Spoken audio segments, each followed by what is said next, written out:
Hello and welcome to Cut and Splice. This is Gil, This is Jason.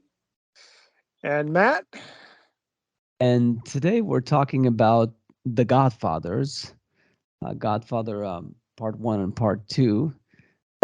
Right before we started recording, we were kind of saying how the Godfather Part 2 is about as long as the Avatar sequel. In any case, so yeah, this would be a double episode, which hopefully we'll try to keep it under control lengthwise. And yeah, we'll first review them quickly, and then we'll get into spoilers with analysis after that. The reason why I thought about these two movies, for one thing, I've never shown them to my wife Diana, so I thought it was a good excuse to force us to see this, and finally, and revisit it, and also, and this could be a jumping off point for the conversation.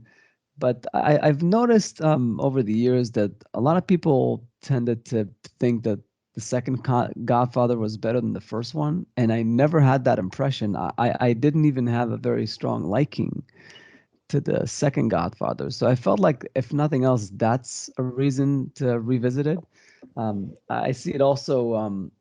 It won more Oscars than the first one, but then the reviews are actually stronger for the first one, and the user ratings are slightly stronger. So it seems like maybe it's just a certain group of people. But I don't know. What do you guys think? How was it for you to revisit Well, the movies? did your opinion change at all when you watched it this time, or did it pretty much just solidify what you already just said? It solidified it. I mean, I will say Diana found the part two more interesting, but I think maybe that had to do with the fact that it was different. The intercutting of the two stories, the telling of the origins of the father and the son, and then of course some of the storylines of where it goes to, like the Cuba thing, and it's got a bit more of an international intrigue to it. So maybe like just the plot points, maybe I can see might be more appealing to some people. And I don't know, maybe some people are big fans of the De Niro performance. I think it doesn't even I'm come sure that's got to be remotely. part of it. Yeah, and I know he won an Oscar for it, but honestly, I think Pacino's performance in both movies is stronger, and Marlon Brando is way like spectacular. All I can say for De Niro is that he held his own. He didn't crash and burn. A lot of actors would crash and burn, but I don't think his performance was an all-time great. Hmm. I don't know. That's I, just my I opinion. I'm glad you brought it up because it's one of the things I wanted to talk about too. Is that I definitely think that The Godfather 2 is often talked about as like one of the best sequels of all time.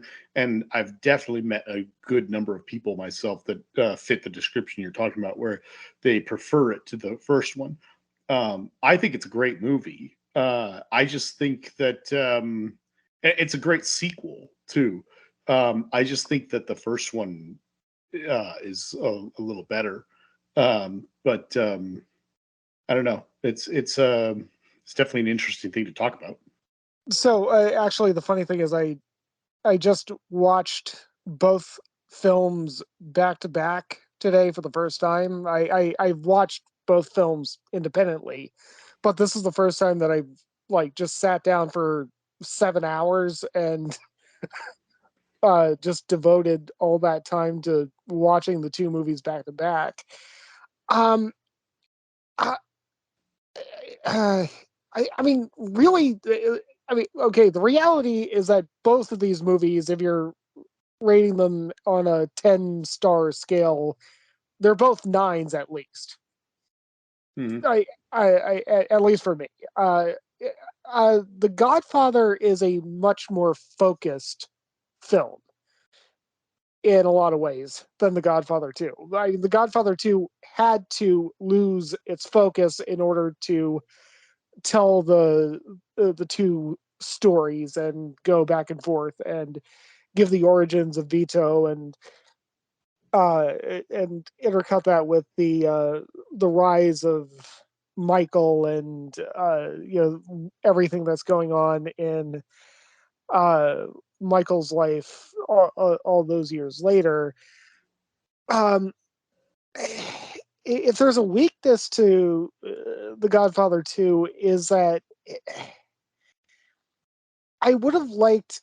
I think that what would have made The Godfather 2 a more perfect movie than Godfather 1 would have been if there were some way, because like The Godfather 1 is all about Michael's journey away from grace in so many ways. Yeah. And The Godfather 2 is Michael continuing his fall from grace while elevating his status. But Vito's story is actually kind of like Michael's in Godfather 1, where, it's a loss of innocence and how he found himself becoming the head of a crime syndicate, and how this innocent person who you meet as a child eventually becomes somebody who's capable of unspeakable crimes. And instead of mirroring each other in Godfather 2, it just seemed like I don't even know if they're complementing each other in Godfather 2. I one thing I could not stop thinking about when I watched these, especially the second one, which I saw today. I kind of almost wish that I thought about suggesting this or something, but I have no idea if any of us would have been able to do it. But so I've seen The Godfather a bunch of times. I think the first time I ever saw these two movies was on like VHS tape, probably back in like, I don't know, like 2000 to 2002, sometime around then, definitely at least 20 years ago. And I remember watching them, probably not back to back, but within a weekend or something like that. And then since then, I had only seen The Godfather maybe one or two other times, years apart from each other. So I definitely remembered The Godfather 2, but it wasn't nearly as like cemented in my brain as the first one was. And it was probably 6 years ago or something, five or 6 years ago, that a friend of mine told me about that the Godfather saga. I don't know if you guys ever watched that or not, but it's basically them, some people who they took these two movies and then edited them together into a TV miniseries in chronological order.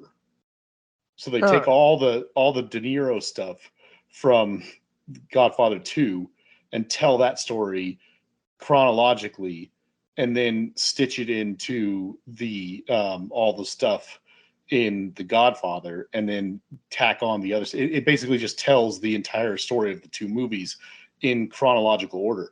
And what Matt just said stuck out to me, because I was sitting there watching this and I was like, I don't want to sound like I'm complaining. Like I love The Godfather 2, but I was watching it and it's like, you're watching the De Niro stuff and you're like, man, this is good.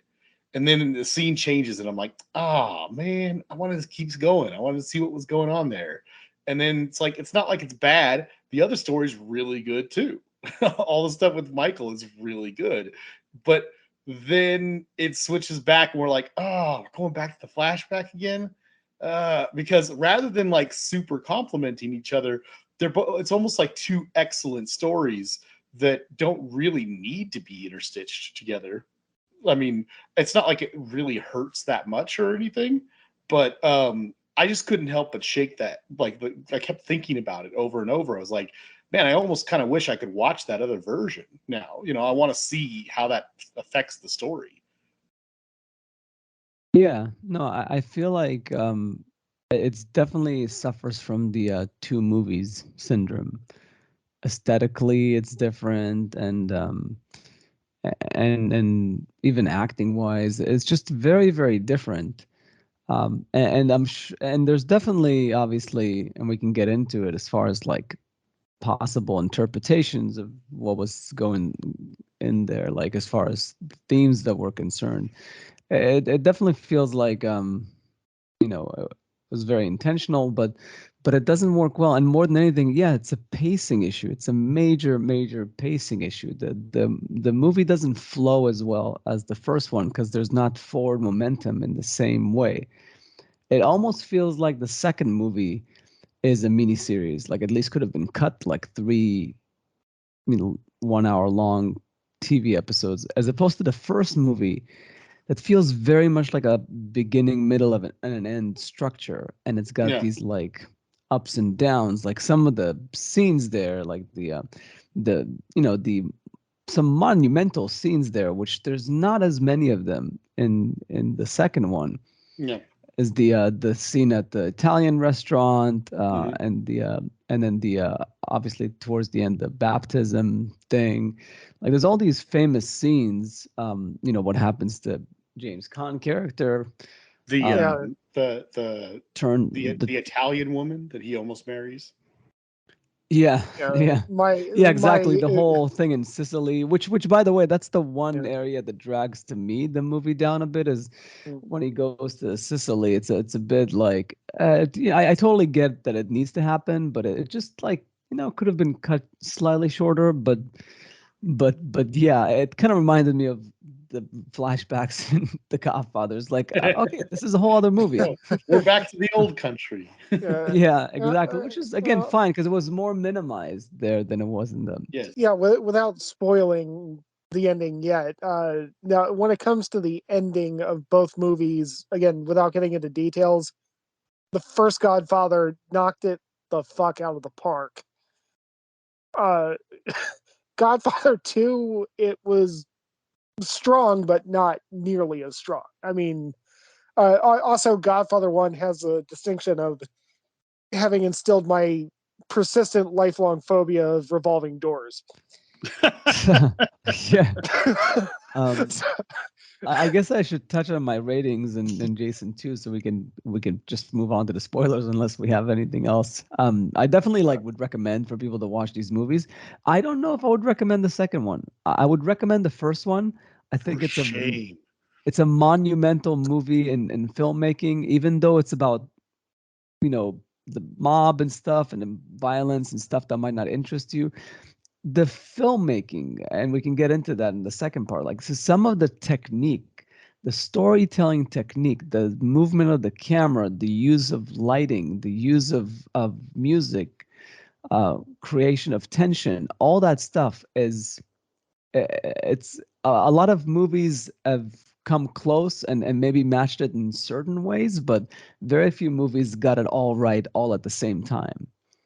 Like this movie, it's just really masterful. It's amazing to me how Coppola had so much trouble duplicating this, but I guess that's what the issue that uh, uh, Orson Welles had with Citizen Kane.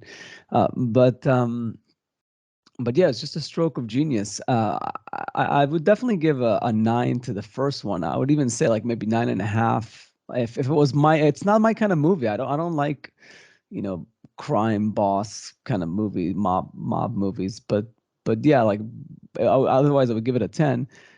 The second one, I really feel like it's more like an 8.5 for me. Like I don't want to say 8. I would lean towards like 8.5, but I don't think it cracks the 9 for me personally. I think they're both great. I mean, I guess in terms of numbers, I don't think I'm very far off from you. I think they're about one, one number away from each other, I guess you could say. 1 point, however you want to call that. I'd put The Godfather at like almost a 10. Like, it's like a very strong 9, and then like the sequel maybe a weaker 9, towards an 8, towards a very strong 8, I guess, if that makes sense. no, that makes sense to me at least. Uh, Is- yeah, I mean, the only reason I wouldn't give The Godfather a perfect 10 is I still think that Come and See is the greatest movie ever made, and it's just not quite there. Weird, but okay. like a 9.9 or something. But yeah, it's basically there. And yeah, The Godfather 2, yeah, not that far behind, as I already alluded to in a sense with the preposition. So we all agree that I Godfather think Part everybody 2 should see plus. these movies. Yes. Yeah. Yeah, I mean, and I guess if you like the first one, then it's worthwhile seeing the second one because it's interesting to see De Niro tackle that character, and I do feel like they do it justice. They definitely show the gravitas of what kind of person he was and how he became who he was, which was nothing like what Michael turned out to be in some ways. But yeah, it's definitely interesting story and interesting storytelling, and for sure.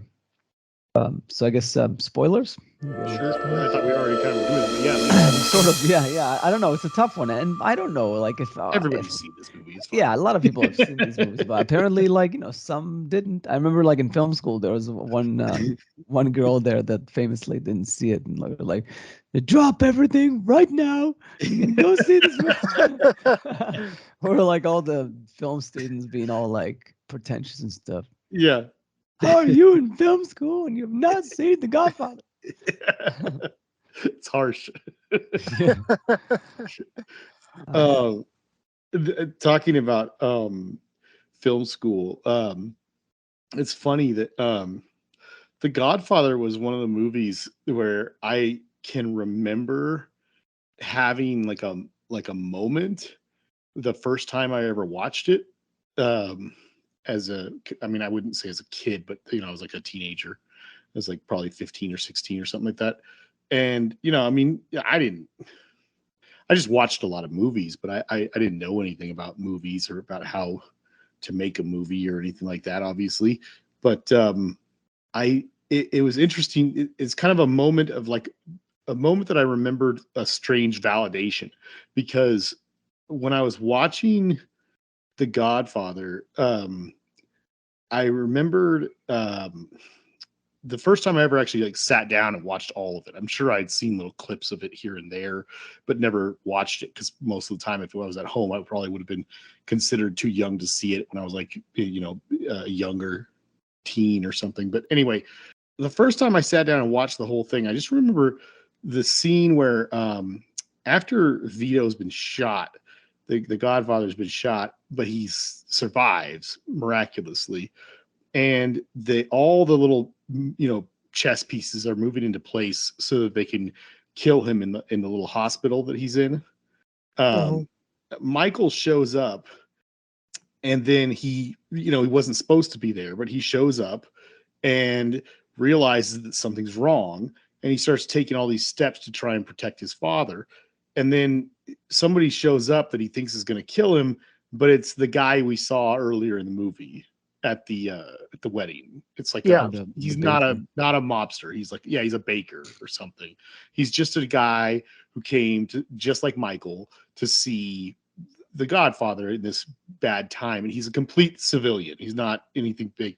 And I just remember the scene where he's standing outside with him, and he tells him, he says, I'll do anything to help out. And he says, okay. And he flips his collar up, and he tells him to look big and put your hands in your pocket. And he gives him all these instructions to make him look like a little mobster, and everything, so that when they drive by, the hitmen just kind of like think twice and go away.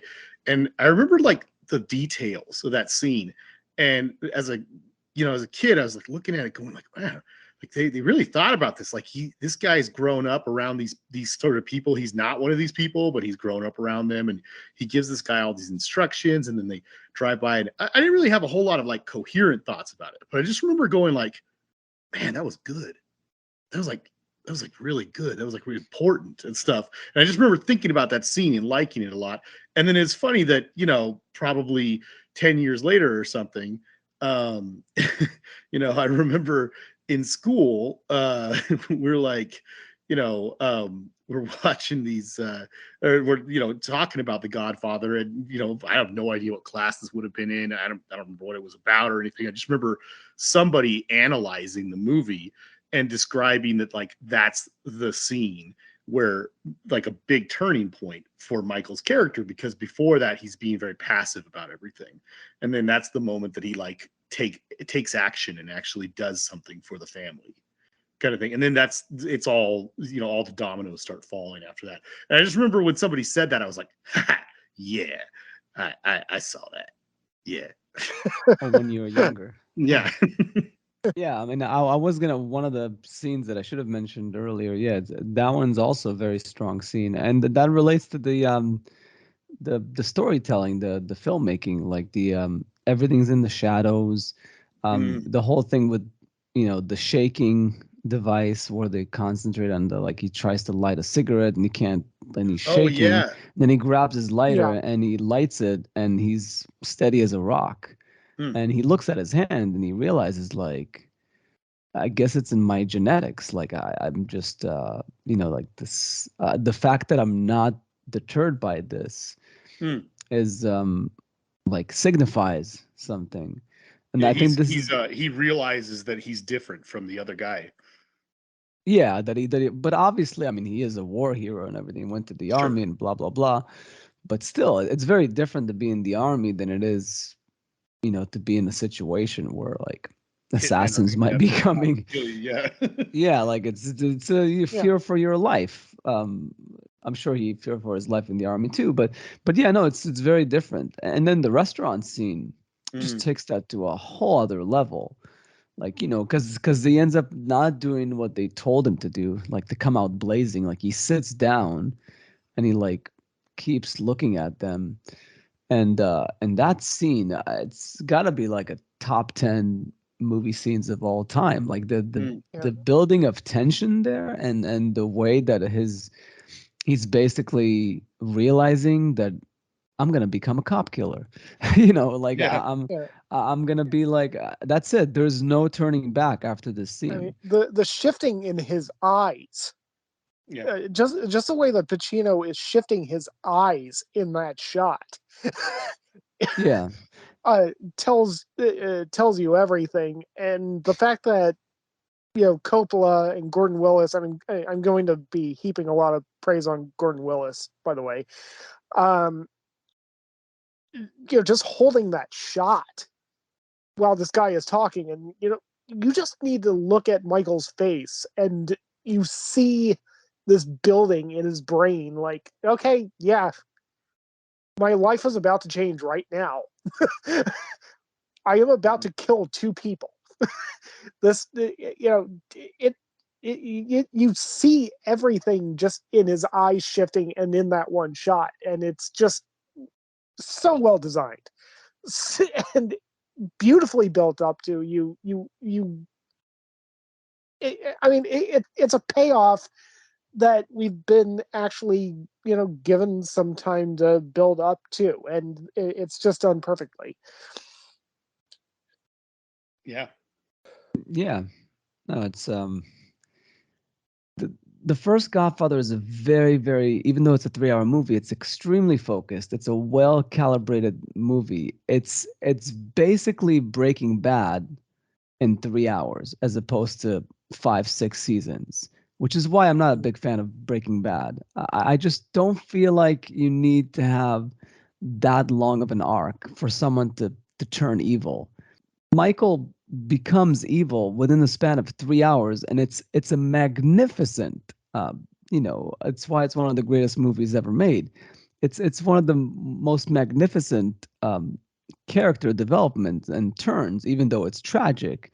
But it's so subtle and yet so bombastically strong and impactful.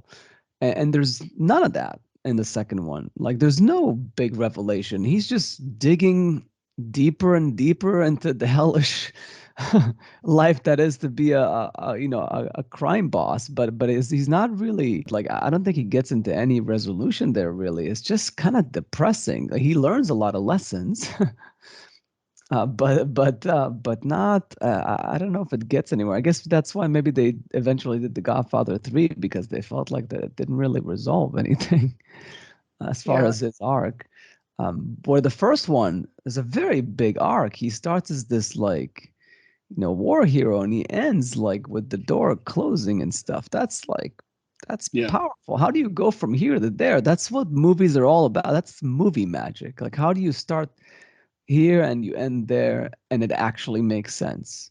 In some ways, like there is no Breaking Bad without this movie. This is like Sure. what started the whole Fair. anti-hero, thing. And at some point a few episodes ago, I also mentioned that in a funny way, it is interesting that around the same time, um, Coppola's friend was making a very similar movie only in space. Because the story of Star Wars is very similar to what's going on here, only that he doesn't turn. Is the idea that like your dad, that he doesn't know right away, but like your dad is a crime boss, and once you not that Vito actually doesn't want Michael to become so there's a Yeah. few like minor changes, but really it's all about like your fate, like Yeah. coming to terms with Destiny. your destiny, fate, the inevitability of the path that's been chosen for you, and whether you have a choice to change things. And Michael's thing is all about, from the get-go, he tells, what's her name, Kate, Yeah. he tells her that he's not his family, and if he gets into it, he's going to try to make it legit. And he makes all these moves that in the second Godfather, and that's where it gets interesting but boring at the same time. For me, it's necessary to see what happens in the Godfather 2, because that's him trying to go legit, Yeah. but you see that at every turn it's just he Yeah. can't. And it is funny because I was waiting for this line for the longest time, this quotable line. And then I realized, I guess it was in Godfather 3, because that line of like, every time I think I'm out, they pull me back in. Oh yeah. Uh, that's in Godfather 3. But I really feel like that should have been the log line of Godfather Part 2, is that is basically all his attempts as being a better person, a better father, a better everything, all that just fails completely. No matter how smart and sophisticated he is, he just sucks at it. He just can't find a way to like make this work. And that's his tragedy. And his father is not like that. If you look at like the flashbacks, his father is not a bad person. He is just an innocent person that is trying to understand what's going on with all these dons and these people that ask money from people just for protection and all this bullshit. And he ends up stumbling onto essentially having his own version of it, only his version is not mean spirited. He just commands respect, which is why people fear him. But in those flashbacks, the only person he kills is the other Don. Like, he doesn't really do a lot of bad things. He Yeah. just wants to replace worse people with a better version of that, which is him. But of course, later on, and we never see this, I'm assuming that, as things get corrupted, you have to do bad things. Like, you can't stay pure forever. But really, he's a good family man. He's a good father, and he's not a very, very bad criminal. Even in Godfather, in the first Godfather, like Vito Yeah. actually has this code. Like He has principles. he has principles. Like, he doesn't want to do the drugs. He doesn't want to like get to kids. Like it's Mhm. interesting. And Michael, even though you would think should be one level up from him, ends up being one level less. I don't know. Yeah. So it's Mhm. This might be a bit of a sidetrack kind of thing here, but I really wanted to mention that I don't think it's right for us to talk about these movies without at least briefly mentioning the unfortunately not particularly great, but also simultaneously awesome parody movie, Mafia. That's like a direct parody of all of these films, particularly Godfather and Godfather 2 and Casino. Like one of the 2 movies that I actually walked out of. Yeah, no, it's a very poorly put together movie. It's got like a bunch of terrible garbage that doesn't work in it, but it has moments that when it's accurately parodying these movies, it's really funny. Like, I mean, you got Leslie Nielsen playing the Godfather, and they're just taking notes from these scenes, just like Gil just said, like he's got these principles and whatever, and of course they just take it and make it ridiculous. Like they're telling him, oh, we got to move in on this new thing. This is the future, Godfather. They're like, it's all about the drugs. And you got Leslie Nielsen, I'm sorry, did I say Leslie Nielsen? I'm sorry. It's Lloyd Bridges. Yeah, Lloyd Bridges. And he's like playing a complete idiot version of the Godfather, and he's like, drugs. I just don't like the idea of it. He's like, what good is it for? It doesn't taste good. You can't put it on crackers. I mean, let's not get into that. No. and then probably the greatest thing in that movie, which this is how you know when a parody is really good. Like when you think of like a Weird Al song and how it's like better, and you can't even help but think about the parody when you listen to the original song, kind of thing. Mm-hmm. Same sort of thing with it. I love The Godfather. It's a great movie, and I don't think there's anything inherently wrong with this scene. But if you've seen the movie Mafia and then you go back and watch The Godfather, you cannot help but think like there is something very odd in the way they filmed the last scene that he's in when he dies with the heart attack or whatever in the tomato fields, their little tomato crop or whatever they have in their little backyard. The garden. Garden. Thank you. The garden. Yeah.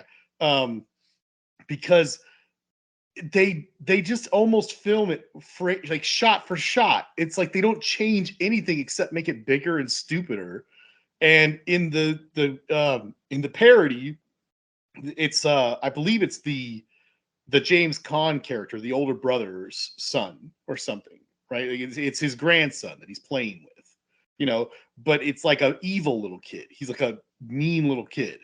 And so rather than taking this, this heartfelt moment where the Godfather has been shot and he's recovering and he gets this one last moment with his grandson before he has a stroke and dies, in the thing, they do the exact same thing, except instead of putting an orange peel in his mouth, he puts this gigantic piece of like watermelon in his mouth or something stupid like that.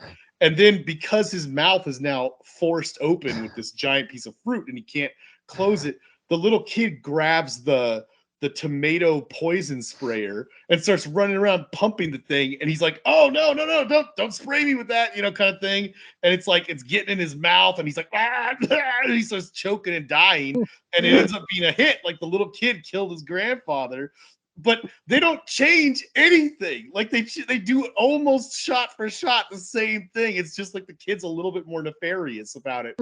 And now when I watch that scene with Marlon Brando, it's an amazing scene, but I'm like, don't trust that fucking kid. He's got that little poison sprayer. He's going to get you. Yeah. I mean, there's also, there's a lot of it like been done so many times, parodies of The Godfather, but yeah. But the I've always liked Dom DeLuise and Men in Tights. Oh my God. That little lizard. It's so out of left field. It's like I remember watching that and going like, what? What is that? Like he's like petting it and it's kind of going like.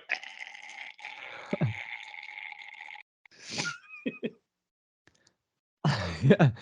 And he's like, oh, I'm sorry, I can't understand a word you're saying. Oh, or just cotton balls. I just went to the dentist, and then all of a sudden he talks much clearer. And the funny thing is, that's how he did it. If I'm not mistaken, they said something about like Brando put something in his mouth to get that type of voice. Oh. Anyways, no, it is like that performance, like Brando's performance. That's why De Niro gets a lot of credit for the second one, because it is such a daring performance. How do you commit to that kind of a voice? It reminds me of like Heath Ledger. I mean, Johnny Depp does this sometimes too. Like when you commit to a voice that's very, very different from your own, and you're like, yeah, I'm gonna talk like this for 3 hours. Yeah. It could easily just be a complete train wreck. Like it just could not work. And I'm sure we can come up with examples for that. But Leonardo DiCaprio in Blood Diamond. I need to see that movie, I guess. Yeah. I mean, that's not an example of terrible. Like he's good in it. It's just it's a little odd. I mean, it gets a Bane and Dark Knight Rises, and not to mention the Batman voice in the Nolan trilogy generally. Actually, not to derail the conversation any more than we did with the parodies and everything, but actually, the funny thing with the DiCaprio thing in Blood Diamond is that most of the criticism about his voice was that most people thought that he was supposed to be doing a South African accent, and he wasn't. He was doing more of a Central African accent, and a lot of accent. A lot of linguists have actually said that he pretty much nailed it. It's just people figure white guy in Africa must be South African and weren't hearing what they were expecting to be hearing, but he was doing an entirely different accent. But anyway, sometimes being accurate is not good. Do they ever talk about that in the movie, like where he came from or anything? I haven't seen it in like 3 years. Me neither. I'll get back to you. My only thought was that like that's very interesting and makes a lot of sense, and at the same time also like, I almost feel like that would have been nice to know in the movie, Yeah. Anyway.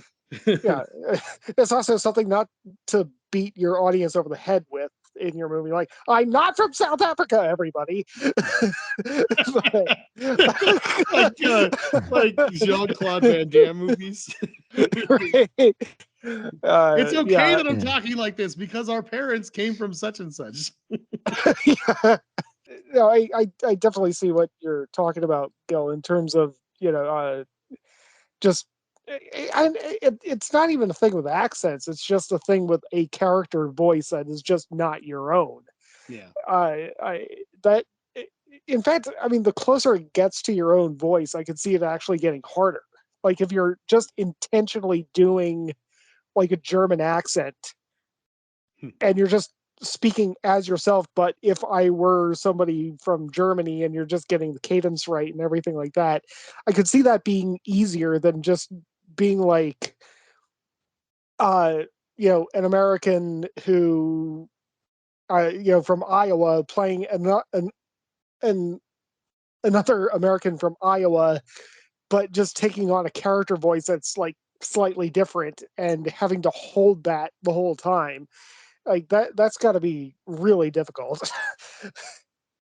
Do you feel that this might be Brando's best performance? Well, a lot of people would consider, obviously, On the Waterfront, probably is one of his biggest. Also, he is quite good in Streetcar Named Desire. Still didn't see it. So, I mean, that one I definitely want to show to Diana as well, just because, But and I'm Stella. I mean, there's definitely like the wife beating husband. So, it's that the acting was one thing for sure, and I don't think I've ever got to make this point actually, but I do give credit to De Niro for owning that voice, because I don't know if that voice could have been just old age, that he lost his voice over the decades, but the fact that I guess he had some speech impediment, right, as a kid or something. I'm not sure. Well, they did kind of set that up in Godfather 2 at the beginning, that when she's pleading with the Don to spare her son, that he's 9 and he still not doesn't speak. smart. Yeah. Yeah. Yes, he's got some issues, developmental issues, and maybe that is why he speaks the way that he speaks. And yeah, and De Niro, without having cotton balls in his mouth, like succeeded really well in selling that for that long period of time in the movie, and this whispery, raspy voice that was, very commanding, even though he wasn't as commanding in his charisma and demeanor as Brando. Still, like he didn't do it harm, let's just say. So that's very tough to pull off. Um, One thing that I will bring up about Godfather 2 that I think was a standout was the storyline with Fredo. Um, I mean, obviously that's like one of the more iconic scenes ever. I mean, they also got parodied in South Park, obviously, with the assassination in the lake and everything like that. Only in South Park it was with a wiffle bat, but also John Cazale, the actor. I mean, holy crap! His entire filmography is The Godfather, The Conversation, The Godfather Part 2, Dog Day Afternoon, and The Deer Hunter, and then he died. Wow. Like, he only made iconic movies his entire career. I mean, that entire storyline with Fredo in Godfather 2, I mean, honestly, I think that's the biggest payoff in Michael's side of the story in the entire movie that you can jump off of from Godfather 1. Uh, that is kind of the slow burn factor that does get a payoff on Michael's side. Was that relationship with Fredo, but I don't know. Maybe I'm wrong. Go for No, it. it sounds right. I think like Diana actually missed it when that happened. She like didn't, because it was done off screen when the camera was on Michael, and it's like, what did that happen? Did they kill him? It's like, yeah, that's why they called the kid. They took the kid away from the boat so they couldn't do that. But also the whole storyline is a bit weird. It's not very clear what he did. Like he sold him out. Like I guess he exposed him in some sense, and that's why they try to assassinate him and things like that. But it's not very clear, like what exactly happens there. It's a bit vague. Yeah, they're not all up in your face about entirely Fredo's connections with those people. Upon rewatch, and I mean, there are actually threads online like, why did Michael kill Fredo? There are people still talking about this, Yeah. and which I mean, honestly, my conclusion was that Michael just decided that Fredo was a liability. It wasn't necessarily what he did. It was that Fredo was just a weak link and he needed to, get rid of that weak link.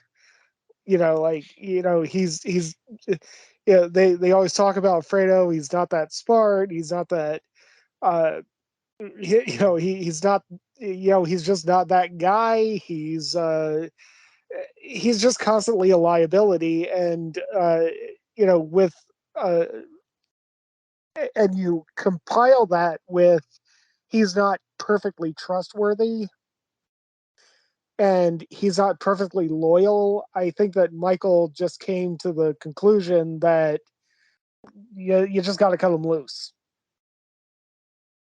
for the good of everybody else. It wasn't necessarily what he did. It was just that plus he is what he is. Yeah, I do wonder if, and I'm sure maybe on those threads they'll come up with like theories, but I wonder if it is some sense him killing Fredo is indirectly about him killing his father, essentially, because Fredo was much like Vito, like because Vito had the, he was quote unquote dumb, like he didn't speak until he was older, and like when Fredo was born, he's got some Yeah. issues. Like he was the kid that had the most issues when he was a baby and stuff, Mhm. and uh, and maybe in some sense, much like Vito's mom took care of him in spite of his issues, and maybe other people took him in once he got to America, as opposed to Michael, instead of doing the right thing and trying to welcome Fredo in and care for him and reconnect him with the family and the business in a way that would make him feel like more involved, so he wouldn't. And he actually, that's the thing, he actually came back. That was the whole thing in the later part in the movie, that he kind of, he tries, like he accepts him back, he accepts his sister Talia Shire back, um, but then out of nowhere he kills him. So it's just like it seems like he was trying to make amends. He was trying to do the right thing, but that's and that would be what Vito would do. Like you feel like that's what a Godfather would do. He would be compassionate. He would find a way because family is important. And Michael's like, nah, fuck it. He's just like the consummate chess player, and then I feel like the chess pieces are not connecting. Who cares if it's the brother? He's got to go. It's just Yeah. Yeah. it's very, that's, I guess, the tragedy of the movie. That's, I think, when he kills Fredo is really when he is no longer his father's son. I mean, he's his father's son, but he's no longer his father. Like if there was any inkling that he was going to be anything like his father, he's not. He's worse.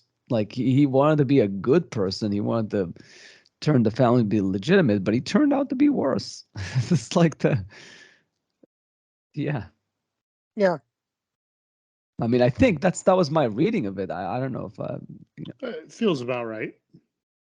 In order to kill your innocence, you kind of have to kill it yourself, kind of thing. But yeah, like and, basically, and this is my problem with the second movie, is that he's already lost his innocence in a way in the first mm. movie, and here just, and on the second one, Michael loses his innocence again. That's Well, he pretty decides to much. completely defenestrate it. Yeah, exactly. And in relation to his father, I guess it's more potent. This point is, without the flashbacks, Godfather Part 2 is a meh movie. Like it's okay. It's got Yeah. well-made scenes, but it's the reflection on the father and the type of person that he was, Yeah. and his origin and why he was so respected, and you can connect the dots of why. And Michael is just not that. Michael is whip smart, and he really knows how to make the right move to survive. And he gets lucky a few times, but he is not a warm person. He is not a family man. You don't see him playing much with his kids. He is just not. It's very sad. But maybe, I guess, that's the movie. It's supposed to be like a full-on tragedy. So. Yeah. I wanted to talk really briefly about one of the things in this story that I really love and really find fascinating. And you see it in many, many stories because it's something you see in real life too. But I just think you see it a lot in stories. But the concept of like very powerful people, powerful families, powerful people who end up um, taking on like the Robert Duvall character is what I want to talk about. But when you have the concept of like a very powerful person or powerful family taking on an outsider like a child and pretty much raising them, or even just a young person and raising them, and how the it's the person who's not actually the blood child, who goes on to really excel and really perform because they're constantly trying to prove themselves, kind of thing. And then they almost kind of, in a lot of ways, outshine the natural children who almost had it easy or something. You got like The Godfather obviously shows this with Robert Duvall's character, and then there's a little bit of it in Dune, but also like Harrison Ford's kid in Cowboys and Aliens, and his kid being the weak one, and then the little Mexican guy being or Indian guy, whatever. I can't remember. I barely remember the character. Just remember somebody was his like adopted son was like way better. And then like Game of Thrones, obviously a good example of that too. But it's like a similar concept across many different stories. Yeah. I don't know how often something like that actually happens in real life, but it seems like something that easily could make a lot of sense. As far as like the son being, so like you've got like a powerful person who takes on a like an adoptive kid. In all these in all the examples I used were like a son, right? But an adoptive son, and then that son, works very hard to make something of himself because of their circumstances, and then ends up outshining the natural born children. Like the way Robert Duvall is like so useful and so put together and so trustworthy and so dependable compared to James Caan. yeah. I I see. And Fredo, definitely Fredo, and his sister too. Like aside from Michael, they're kind of a train wreck. I mean, Well, James Caan is he gets things done, but he's not particularly good at running the family. Whereas the sister is just a train wreck, and Fredo is a mess. And then say it's very similar to like Game of Thrones. You've got like 5 children, and then huge spoilers for Game of Thrones. Obviously, the adoptive son is the one who like really excels. Yeah, well, I mean, I think that's got to be. I mean, I don't want to say low hanging fruit, but it's kind of low hanging fruit in a way. Just to kind of explore that kind of relationship where you've got a character with the same like patriarch or possibly matriarch, but usually patriarch. But one who just grew up expecting everything to be handed to him. Yeah. As opposed to somebody who grew up knowing shit, this all isn't going to be mine. Yeah. And how they would behave. I mean, that's it. I'm not dissing any of these dramas for exploring that. I mean, I think that's I just find it fascinating. Yeah, it's great stuff to explore. Just there are a lot of people. I mean, it's a real life reality that okay, yeah, there. If you grow up, uh, what is it with Cartman when he in the Poor and Stupid episode? I wasn't born with a plastic fork in my mouth. Oh, damn. Yeah, no, it's definitely an interesting thing to explore, and I think it was done pretty well. Almost a little bit. This is a little different, but almost kind of like Gladiator too, in a way, because they kind of sort of say that that Russell Crowe is almost like a son to the Emperor, and then Commodus, Joaquin Phoenix, is like just grown up as a prince, basically, had everything handed to him. Yeah. But I mean, definitely a plus for The Godfather is that was actually, fairly well explored while not making it a focal point of the movie. Right. Yeah. Like I mean, when you, I mean, I actually think that that's one of the strengths of The Godfather that really needs to be brought up is the fact that there are those stories in the movie that lesser filmmakers would just be like, that's an entire movie. Yeah. Like, you could spend 90 minutes talking about the adopted son of a mob boss and make that a compelling film. But The Godfather managed to work that in as just kind of like, well, no, that's just this person that we're dealing with. Yeah. And this is how he would react while these things are happening. But I think that's one of the strengths. Definitely. It makes sense for the adoptive son to be try to be an overachiever to make real up go-getter. for. Yeah, which is in life actually might not always be the same. It depends. Oh, yeah, I think there's a lot of factors probably.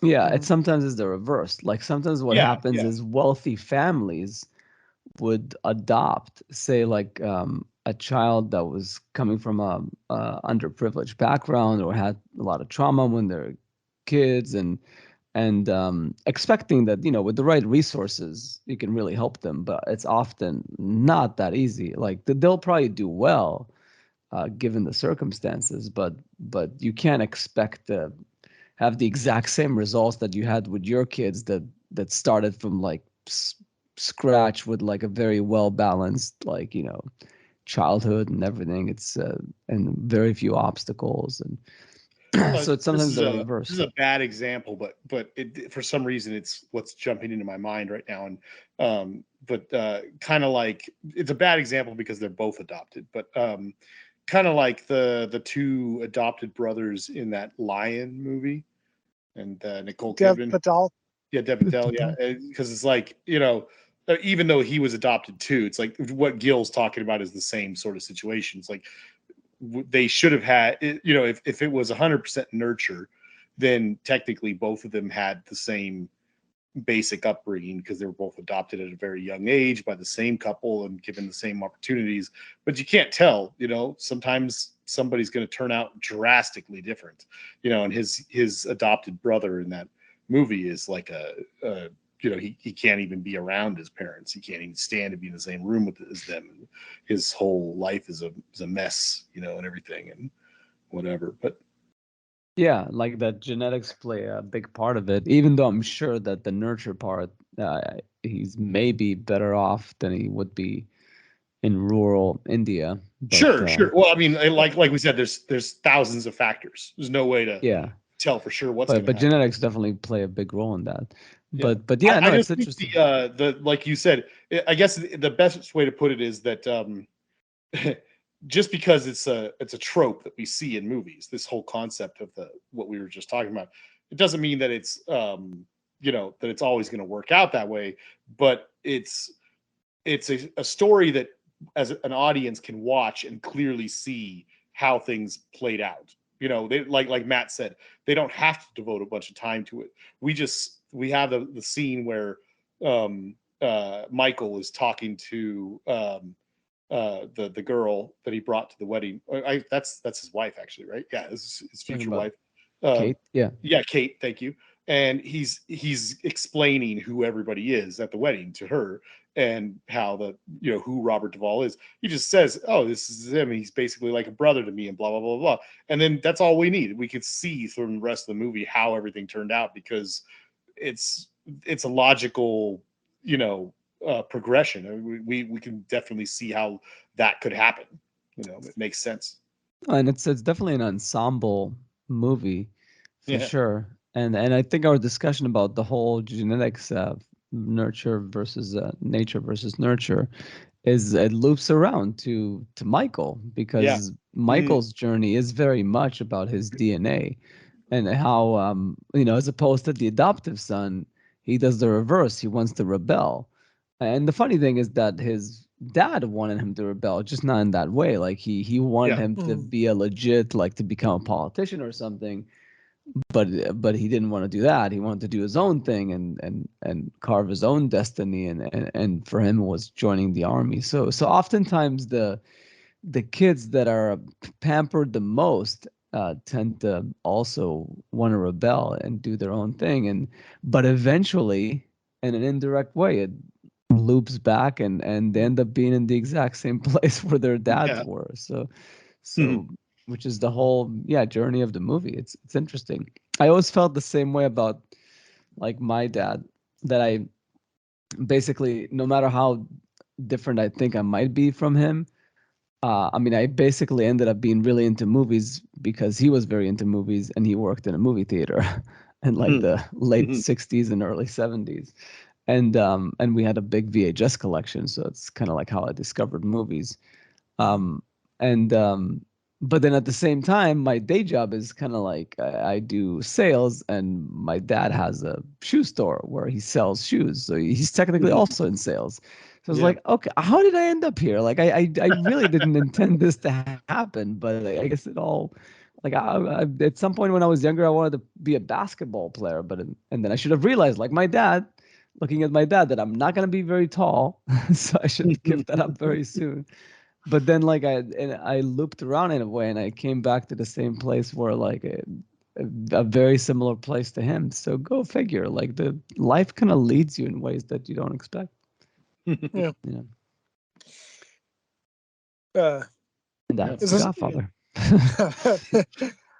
Is it, go ahead, Jason. The only other thing I wanted to say was that the to bring up one more funny thing, the really excellent scene in the Family Guy episode where they're all, I think it's like they're in a panic room filling Yeah, up with yeah, water or yeah, something. yeah, and it's filling with water, and they're all about to die, and Peter says he didn't care for the Godfather.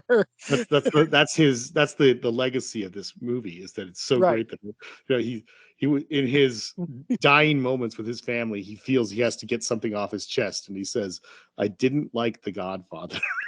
And Yeah. my favorite thing in that scene is how every single one of them in the family turn on him and just go, well, Meg's not in the room, but the rest of them all turn on him and just go like, "What is wrong with you?" And they all, it's so great. They must have recorded all this stuff and just kind of mashed it all together, because they're all talking over each other and they're just being like, you are you crazy?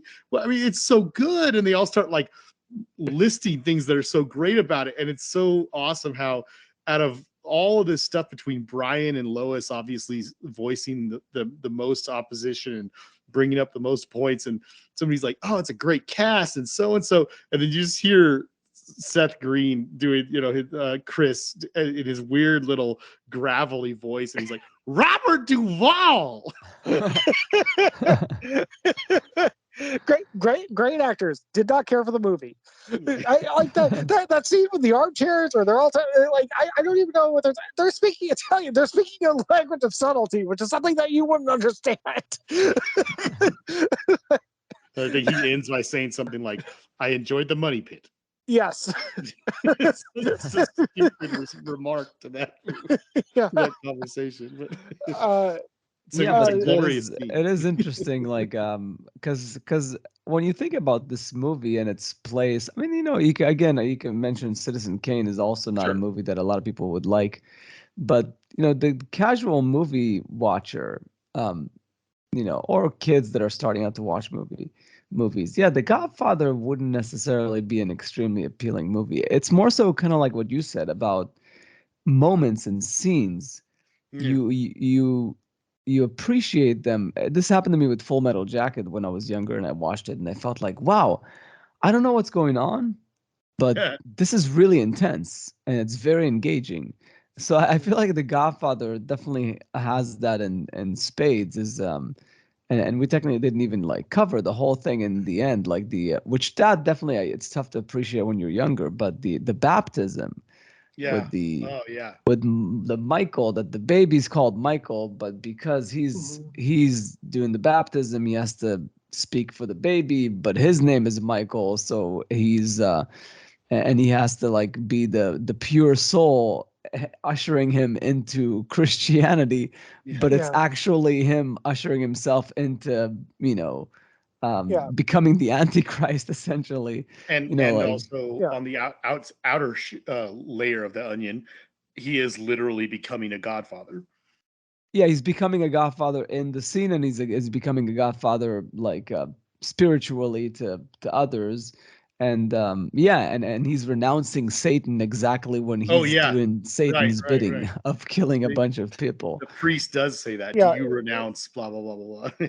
Yeah. Yeah, Yeah. It is one of the greatest sequences in cinema history, and again, why I will never go through a revolving door again and not freak out.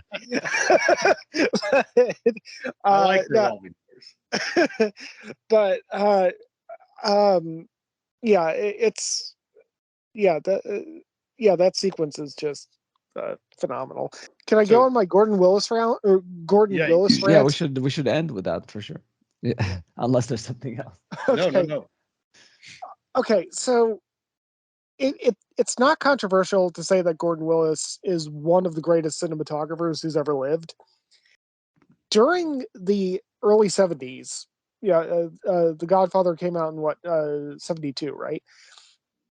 Okay, so basically, the iconic cinematographers, if you have to pick three who were working during that time, it was Gordon Willis, Conrad L. Hall, and Vittorio Storaro. Vittorio is the only one who's still alive. I still think that Conrad L. Hall is the greatest cinematographer who's ever lived. That said, upon revisiting these movies, these two Godfather films, and looking at what Gordon Willis was doing at that time, I do think that Gordon Willis was the greatest cinematographer working at that time in film history. And I'm going to say that for a few reasons. I mean, and I'm going to actually allude to something that Conrad L. Hall said directly about Gordon Willis. Conrad L. Hall actually flat out said that he wouldn't have the balls to do what Gordon Willis was doing. Actually, Hall's words. He said he wouldn't have the balls. I'm not putting words in his mouth, nor balls in. Yeah, I, I mean, Gordon Willis was known as the Prince of Darkness. Gordon Willis always kind of hated that term. He just kind of said, like, no, it's not dark, it's proper exposure. The rest of you are just overexposing your fucking film. But I mean, like the opening shot in Godfather 1, I mean, that's a dark shot, but you see the glint in the guy's eyes. I mean, that was like the trademark thing of The Godfather. That's, I mean, to this day, people notice that, The Godfather was top lit, that the eyes are usually in shadow. But again, this was a deliberate decision, and Gordon Willis almost got fired several times because the dailies kept coming back like, we can't see their eyes. Yeah, it's deliberate, but you can see the glint in them. He was so attentive to detail that even when you're seeing people who are hiding shit and you're trying to convey that visually, that you're top lighting them and you can't see their eyes, you're at least seeing the glint, you're at least seeing the humanity inside of them. But beyond that, you look at Apocalypse Now, which Vittorio Storaro shot, which Francis Ford Coppola also obviously directed. I mean, gorgeously filmed movie. I'm not dissing Vittorio Storaro, but you really can't. I mean, the thing is, Storaro's philosophy and techniques that he used on those films, he kind of took to a hyper level, and they don't translate very well nowadays. His color theory and everything like that. He experimented. He was the first guy to bust through the door. He got bloody in a lot of ways. He changed cinema in a lot of positive ways, and I will always admire him for his contributions. But uh, his work in the 70s, it still looks like 70s to me in a lot of ways. Gordon Willis's technique in the 70s, barring obviously the technological limitations that they had in the 70s, I think you take it to today, and he's still one of the best cinematographers on the market. One of the most daring, one of the most evocative, one of the most interesting. Uh, I mean, you watch The Godfather now, and at least I watch The Godfather now, and I'm still thinking, this guy just gets what's going on every level of what's happening in front of the camera. He just understands it, and he's representing it as well as anybody ever could have. There is nobody that I could swap out for Gordon Willis and get better, more appropriate images than what Gordon Willis produced. Wow. Yeah, I'm one thing I was gonna say is it seems like that there's some attempt at like imitating it. Like recently we discussed the Batman Yeah, and how overly dark it was, like not as good as The Godfather. right. But you know, it still looked very, very good. But it's just maybe that twinkle in the eyes was missing sometimes, or at least like The Godfather plays with the roller coaster ride with the lighting too, because when you're outside it's bright, when you're inside you're in the Yeah, shadows. You know, like it's got that roller coaster ride, whereas some, and I guess like I haven't seen Game of Thrones, but I know Game of Thrones has this reputation for several episodes that are overly dark, but not in a yeah, good way. They're just all just very shadowy. There's like yeah, no yeah. key light. They're just underexposed. Yeah, exactly. Like it's supposed to be some sort of tonal thing, but it's just like not working well. So yeah, like doing what he did was very daring, and the fact that he pulled it off, like that's the thing. Everybody was swinging for the fences here, like and hit, like like Brando, Gordon Willis, Coppola, like they just did some really daring stuff, and and it just hit. And when you have that many hits in one movie, then it is basically captivating. It's just even if it's not your kind of movie, you can't help but appreciate it. But I do wonder, some people will watch The Godfather and will think it's a bit too dark nowadays, you know, modern, especially like Marvel fans. Yeah, They're used to their all their content being very brightly. But yeah.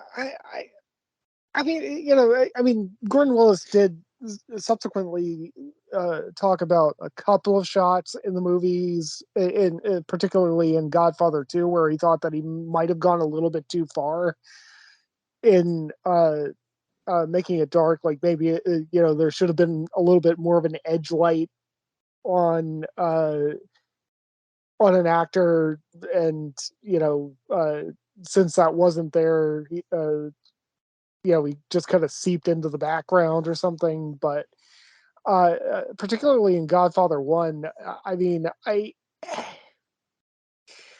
don't know. I'm looking at that movie and just thinking, uh,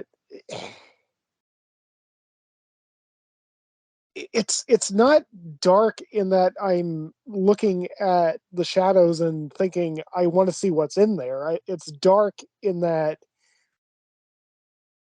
um, fuck, we're in a really dark moment right now, aren't we? you know, hmm. I'm still studying the screen. I mean, that's the thing, like I think that there's a little bit of an idea that, in order to get an audience to want to study what's on the screen in front of them in the in the somewhat widescreen aspect ratio. I mean, obviously this wasn't shot anamorphic, that well, it has to be lit. Like, no, you're still studying the screen. The way that Gordon Willis and Francis Ford Coppola and the production designers and all these people actually put these scenes together, you're still studying these things. You're still studying the image. meticulously. In fact, you might be studying it more meticulously because there's not a whole lot of shit to look at. You know, you're seeing the glint in the eye, but you're not seeing the eye. You're seeing the shape of the face, but you're not seeing the face. And when you take all that information away, when you take so much of that information away, there's actually a lot more to study more meticulously as a viewer than if it were traditionally lit the way that the studios wanted it to be traditionally lit, the way that was being pushed for, and what almost got Gordon Willis fired several times. But There was a funny story with Fear and Loathing in Las Vegas with the cinematographer there. His name is Nicola Piccorini. He's done a bunch of movies with Terry Gilliam, and that movie is very dark. I love that movie. It's one of he's my blind in favorites. one eye too. Oh yeah, that's interesting. But yeah, but like I think it was, the dailies came back, and Terry Gilliam is like telling him, Nicola, isn't like the footage a bit dark? And he was like, yeah, isn't it great? So he basically, you just really, whatever you do, you want to commit to it. You really want to commit, like, yeah, that's what we're going for. Like, it was supposed to be very dark. And I think that movie looks great. But yeah, like anything else with creative stuff, it's all about, does it suit the story? And yeah, it really suits the story in The Godfather. He really nailed it there. And maybe in other circumstances it would be too much. So it's he really struck a very good balance. It was definitely ahead of its time as far as like the sophistication, I Yeah. think, of the lighting and everything. Um, well, after that, like, yeah, in the 80s and 90s, like, it was very easy to do top, you know, top lighting that's, somewhat soft, but still very like contrasty. It's like it got easier, as the Yeah. decades were on. But Yeah. he did it a lot with Woody Yeah. Allen movies too, Uh, I think. yeah. Well, and yeah, it became easier because Gordon Willis was the first person to Yeah, bust through to do that it a lot. door, and do it successfully. But again, he did go on to do movies like Annie Hall, and I mean, to my understanding, I mean, obviously, all these movies came out before I was born, but there was kind of a ripple in Hollywood, like, what? Wait a minute, you're hiring the Prince of Darkness to shoot a comedy, and I think Gordon Willis did a brilliant job with Annie Hall. I think he did a brilliant job with Manhattan, even though Woody Allen still hates that movie for some reason. Uh, I, he was just always somebody who knew how to adjust, and uh, and knew how to push the envelope when he needed to push it. He was never afraid. I mean, okay, that's actually a stretch. I'm sure that he was afraid all the time. I mean, Well, no, like, I mean, not afraid, but just I, you know no, risk avert. Yeah, maybe like people, you have to think about it. Does it fit this? But right, Annie Hall and Manhattan are very dramatic looking comedies. I mean, I yeah, think that's what Woody Allen was going for. Sometimes people make those choices when they make a comedy. yeah. No, I mean, yeah, he was bold. I mean, yeah, I actually think it would be diminishing his legacy to say that he was never afraid, because as Worf told Alexander once, the person who knows no fear is a coward. You know, uh, no, he was probably afraid all the time, but he pushed through. He was always somebody who was willing to uh try things, and he was confident that he knew something that a lot of higher ups didn't know, that like, I mean, he was confident enough to look at his light meter and see, okay, yeah, that's just going to go black, we're not going to go back.